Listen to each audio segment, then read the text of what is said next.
अस्सलाम वालेकुम दोस्तों क्या आप जानते हैं कि ईरानी प्रेसिडेंट इब्राहिम रईसी की हालिया वफ़ात से पूरी दुनिया गमगीन है। वहीं पूरी दुनिया तशवीश का इजहार भी कर रही है कि अचानक प्रेसिडेंट की मौत कैसे हुई। जब ईरानी प्रेसिडेंट इब्राहिम रईसी अपने कुछ साथियों के साथ अज़रबैजान के दौरे पर थे, वो वहाँ एक डैम की ओपनिंग करने गए हुए थे, जो कि ईरान और अज़रबैजान के लोगों के लिए बहुत अहम है, क्योंकि इससे इन दोनों मुल्कों के ताल्लुकात बेहतर होंगे और ज़राअत को फ़रोग मिलेगा। लेकिन अज़रबैजान से वापसी पे ईरानी प्रेसिडेंट के हमरा दो और हेलीकॉप्टर थे जो इनकी सिक्योरिटी पर मामूर थे। रास्ते में मौसम शदीद ख़राब हो गया, बारिश होने लगी, धुंध आ गई और पहाड़ी इलाका था। दोनों हेलीकॉप्टर जो ईरानी प्रेसिडेंट की सिक्योरिटी पर मामूर थे, वो ईरानी कैपिटल तेहरान में जाकर लैंड हो गए। हालांकि रास्ते में इन दोनों का राब्ता अपने प्रेसिडेंट के हेलीकॉप्टर से मुनक़ता हो गया था। उन्होंने समझा ये मामूली ख़राबी है मौसम की वजह से, इसलिए वो अपना सफ़र बिना रोके करते रहे और तेहरान जब लैंड हुए तो उन्हें पता चला कि प्रेसिडेंट का हेलीकॉप्टर अभी तक नहीं पहुंचा।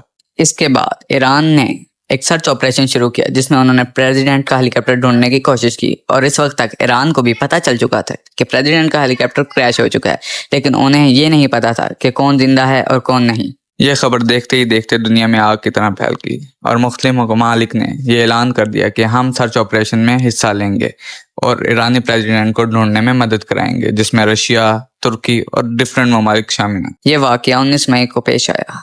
सर्चिंग टीमें अज़रबैजान के उन पहाड़ियों में पहुंच चुकी थी जहां हेलीकॉप्टर क्रैश होने का अंदाजा लगाया जा रहा था।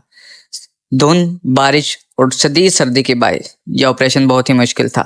सर्चिंग ऑपरेशन में सारी टीमें भरपूर हिस्सा ले रही थी, मगर प्रेसिडेंट का कोई नामो निशान भी नहीं मिल रहा था। फिर 20 मई के सुबह तुर्की का एक हेलीकॉप्टर जंगलात के ऊपर से उड़ रहा था, तो हेलीकॉप्टर ने नीचे गर्मी महसूस की। उसने देखा कि एक हेलीकॉप्टर का मलबा नीचे गिरा हुआ है और फिर 20 मई 2024 11:35 सुबह यह खबर आ गई कि ईरानी प्रेसिडेंट वफात पा चुके हैं अपने तमाम साथियों के साथ जो हेलीकॉप्टर में मौजूद थे। इसके बाद ईरान ने भी तस्लीम कर लिया कि प्रेसिडेंट की वफात हो चुकी है।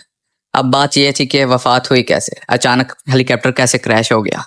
ईरान ने कहा कि हम अमेरिका को पहले से ही कह रहे थे कि हमें एक जहाज दे दें, एक हेलीकॉप्टर दे दें जो कि हमारे प्रेसिडेंट के लिए कारआमद साबित हो, मगर अमेरिका ने हमें नया हेलीकॉप्टर देने से इनकार कर दिया और कहा कि हम ऐसे मुल्क को हेलीकॉप्टर नहीं देंगे जो दहशतगर्दी में मदद करता है।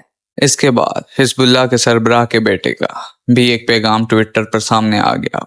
उन्होंने कहा कि हमने इसकी तहकीकात शुरू करा दी है कि हेलीकॉप्टर कैसे क्रैश हुआ, और अगर हमें ज़रा सा भी शक हुआ कि इसराइल इसमें मुलविस है तो हम दुनिया का नक्शा बदल देंगे। आपको बताते चलें, हाल ही में इसराइल ने दमिश्क में ईरान के सफारत खाने पर हमला करवाया था और ईरान ने इसके बदले में 300 से ऊपर मिसाइल इसराइल पे बराह रास्त दागे थे, जिससे पूरा इसराइल हिल गया था। और अगर हम इसराइल गजा वार को मद्देनजर रखते हुए देखें तो ईरान वाहिद इस्लामी मुल्क है जो कि गजा, फ़लस्तीन, हमास को सपोर्ट कर रहा है और इसराइल उसके खिलाफ है। ऐसे हालात में ईरानी प्रेसिडेंट की अचानक मौत हो जाना कोई हादसा नहीं लगता, लेकिन अभी तक तहकीकात पूरी नहीं हो सकी।